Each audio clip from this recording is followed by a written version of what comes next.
Hi, it's Menno. Last Monday I went to my first protest of the year. I'm sure there'll be quite a few more. And this was in Newport in Wales, where a group of women and some guys were protesting against the arrest and the treatment by the police of Jenni Swayne.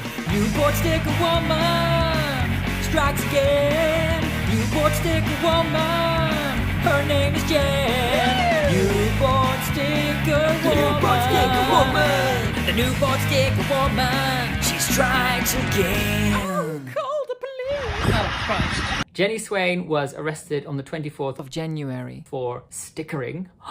She was held in a police cell for about 10 hours. While the police raided her house. Then she was questioned for about an hour and a half to 2 hours.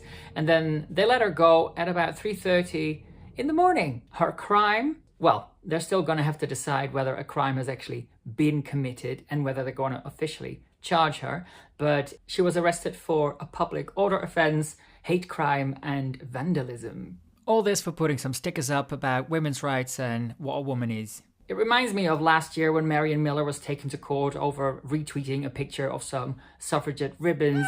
This is just getting absolutely ridiculous. Jenni and I have actually met before. We met at the protest in Cardiff last September outside the Welsh Senedd. So when I heard that she'd been arrested, I thought, okay, I gotta get my ass down to Newport and show some support at the protest. So in this video, I'm gonna show you some of the footage and a little interview that I did with Jenni afterwards. We met up at Marina's Green, a small little square just outside the police station. There were just over 50 of us. Also 2 police officers who didn't seem to have any issue with me stickering right in front of them. Lots of signs, lots of placards, and the protest was led by Kelly J. Keane from Standing for Women, who was on fire, as per usual. There were 15 other speakers, and you can learn so much from what everyone has to say, so I'm gonna put a link to all those speeches in the video description. I also spoke a bit and I tried out a new song called He's a Man. India Willoughby. He's a man. Rachel Levine. He's a man. Eddie Izzard. He's a man. So I want to develop that into an actual song. I'll keep you posted. Of course, the person that we were all waiting to hear from was Jenni. Here she is. Hello everybody. It's absolutely great to see you. Woo! Lovely, lots of lovely people here, lots of lovely women. I'm delighted. Well, the events occurred in the police station after I was taken in, and they had absolutely no idea how to treat a disabled person. Dwayne had to be carried in, sort of like and manoeuvred around in order to be able to fit into the door, through the doors.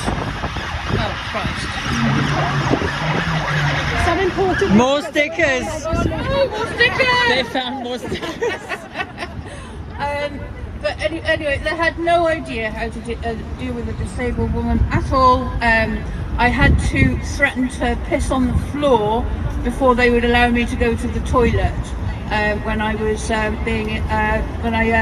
was being sort of clocked in. And they all know, everybody knows what is a man and what is a woman, and everybody knows that. So why are we being persecuted by idiots who are either older AGPs or younger, and that's the real worry, is children thinking that it's an option to change sex? I, for God's sake, get hold of a guitar or some drums, make some noise, jump about, have some fucking fun, leave all this alone with your miserable faces. Anyway, that's all. Okay, bye! We then took some pictures, and here's my little interview with Jenni. How are you doing? I'm okay, yeah, I'm good. Yeah. How do you feel about the protest this morning? Oh, it was absolutely wonderful. Oh, it's so lovely. All these wonderful people coming and talking to me, and then talking sense in front of the police station where I was arrested. Which is just there. Which is there. So how many hours did you spend there? I heard something about 11 hours? It was 11 hours in the cell and 2 hours being questioned.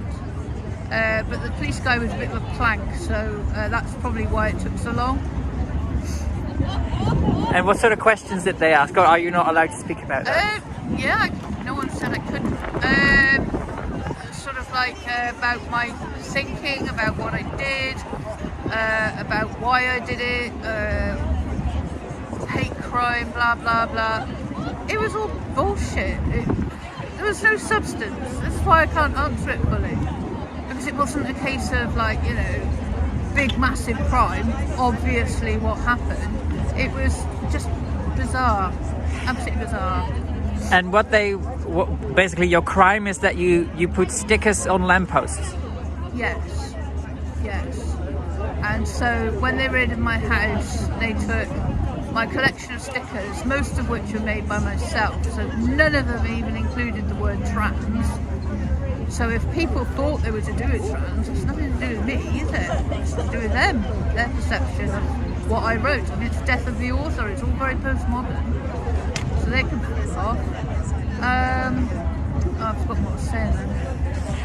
What are the official charges against you now? Oh, right.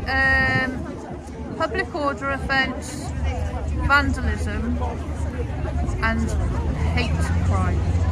Okay. So when I think of vandalism, I think about destroying stuff. Yeah, there was no destruction. There was a sticking motion, a bit of sticking going on, you know, and a bit of glue over the top, you know, to keep it dry. Yeah. Yeah. And there's loads of trans stickers, and I never touched them, because it seems a bit rude. You know, they've got their entitlement to have their opinion, even though obviously it's not factually based. And I don't take down anyone else's stickers, like Yes Cymru and you know, Die the Man Who Does Gardens and stuff. I don't take down their stickers either. So yeah. What are the next steps in this process now for you? Well, I've got a few things to talk about with people, which is interesting. And then on the 24th of February at 2 o'clock, I'm to report to the police station to answer bail to see if they will charge me or not. Okay. And they've got my phone, which my iPad tells me is in Leeds. Why it's in Leeds, I don't know. Maybe it's some sort of error in the phone situation, I don't know. But the app says it's in Leeds. So I'm really pissed off about that, because I'm paying for my phone. Yes. And they've got it. So really they should be paying for my phone. Which is me being silly. So basically you're phoneless for now. Well, yeah, I got a crab Alcatel or something. It's £16 off Amazon, you know, burner. Because I'm prim now, I can talk like that, I can say it's burner. So 24th of February, you'll find out whether you're actually going to be charged or not. Yes, because they needed 4 weeks to assess everything that they took. Wow, Which, because this is such a complicated case. I know, yeah. So like, I haven't denied anything that I've done, because like, why would I have done anything wrong? So yeah, they took stickers, they took paint cans, and they took a book by Heather Brunskill Evans and Michelle something. Michelle, Moore. yeah, Michelle Moore. Yeah. So if they drop the charges, is this something that you then want to take further? Yes, I'm going to sue them. Okay. Because not only of my treatment as a woman, and you know, but the fact that they had no idea how to deal with someone with disabilities, none. And it's like, well, so you're big on the Equality Act for people's gender sort of reassignment situation, but you know fuck all about disability rights, you know, and I can't identify out of being disabled, you know. It'd be great if I could, but can't, so that's that. And yeah, the treatment of me was disgraceful. You know, I had to lie on my back on the bed of a van, because I couldn't get my legs in because they don't bend very well. So they were against the side of the van. They wouldn't let me go for a wee when I needed one, and in the end I just had to go on and on and on, and in the end shout that I was going to piss on their floor if they didn't find me a toilet, and so they magically did. But you know, from that I have cystitis, thanks bunch, and yeah, just their general treatment of me was appalling. You know, the cell was quite warm, warmer than my house. That's about it. That's all the only positive thing I can say. Nice warm cell. And they had to sort of lift you out of your mobility scooter? No, I can walk a bit and with a cane.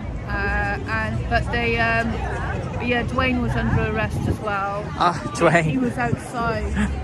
Poor Dwayne. He was outside my cell, and I had to sort of drive him around to the interview room and sort of drive him around to get my photograph done, my mug shot. Oh wow. How was the interview? Was it very intimidating? No. Honest to God, the guy, I think it was a multiple choice sort of like test or something. It was shit. It was really, really bad. There was nothing, no, poorly done. At any point did you feel like the police themselves were a bit embarrassed about what they'd done? What they were doing? One was, definitely, and I think there was a sergeant, I think he basically agreed with me as well. I think really, getting down to it, all of them know. Just like everybody else knows. It's like when you go around the estates with posters and everything, they say, oh, what's this then? Because people love to talk. And I'll be like, oh, it's this Karen White who's was allowed into a women's prison, yeah. And he raped her and sexually abused. And he went, that's not right, that's a fucking man. And he looks like Phil Mitchell. But like this, on the estates, everybody knows. You know? Ah, right. So did someone tip the police off, or did they just see you stickering around and thought, oh, we must go after her? No, I was on the 21st. It appeared in Newport Matters or something like that, or some sort of police crime Newport page. It appeared on the 21st. It turns out, saying that there were dangerous and horrible posters around, and not to approach them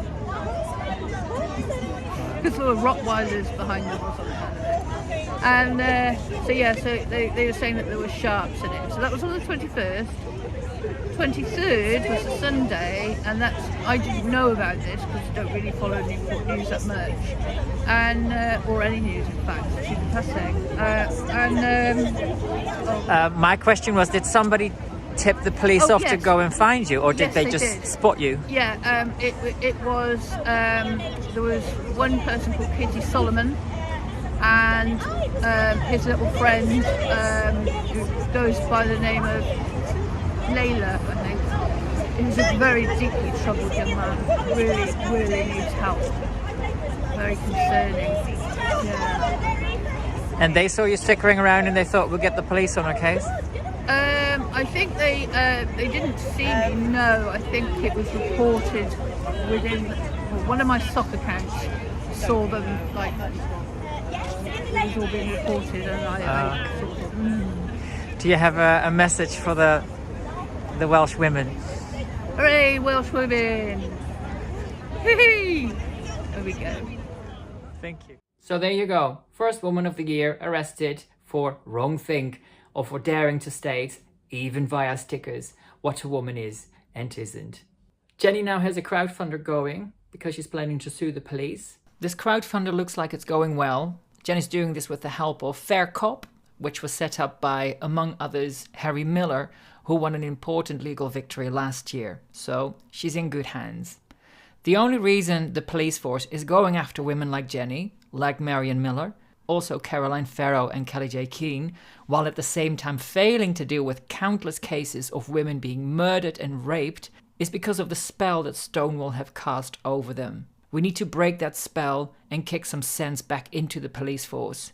So please, support Jenni's crowdfunder and deliver that wake-up call loud and clear. As the madness continues, we keep pushing back. And just like Jenni, let's keep it real. Everybody knows what is a man and what is a woman. And keep smiling. Newport sticker woman strikes again. Newport sticker woman, her name is Jen. Newport sticker woman. Newport sticker woman. The Newport sticker woman, she strikes again. Call the police. Oh, Christ. To all my PayPal and Patreon supporters, thank you so very much. Special shout out to my big spenders, Helper Open, Mama Turv and the Turvin Teens, Dark Horse, The Lovely Mary, me Julie, Julia, and Stephanie.